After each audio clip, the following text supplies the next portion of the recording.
ألا وإنها ليست بباقية لكم ولا تبقون عليها وهي وإن غرتكم منها فقد حذرتكم شرها فدعوا غرورها لتحذيرها وإطماعها لتخويفها.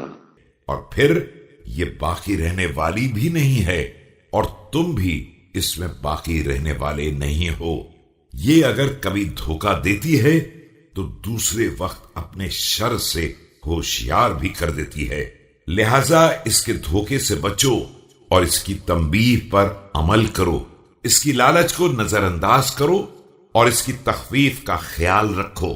وسابقوا فيها إلى الدار التي دعيتم إليها وانصرفوا بقلوبكم عنها ولا يخنن أحدكم خنين الأمة على ما زوي عنه منها. اس میں رہ کر اس گھر کی طرف سبقت کرو جس کی تمہیں دعوت دی گئی ہے اور اپنے دلوں کا رخ اس کی طرف سے موڑ لو. اور خبردار تم میں سے کوئی بھی شخص اس کی کسی نعمت سے محرومی کی بنا پر کنیزوں کی طرح رونے نہ بیٹھ جائے.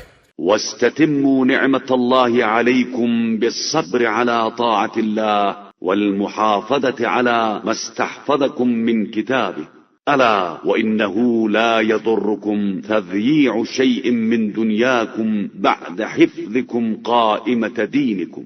اللہ سے اس کی نعمتوں کی تکمیل کا مطالبہ کرو، اس کی اطاعت پر صبر کرنے اور اس کی کتاب کے احکام کی محافظت کرنے کے ذریعے.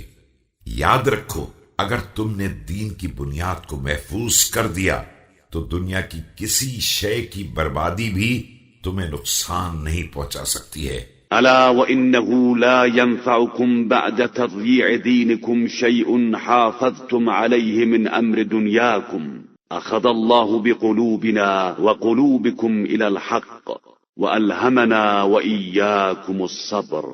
اور اگر تم نے دین کو برباد کر دیا تو دنیا میں کسی شے کی حفاظت بھی فائدہ نہیں دے سکتی ہے. اللہ ہم سب کے دل کو حق کے راستے پر لگا دے اور سب کو صبر کی توفیق عطا فرمائے.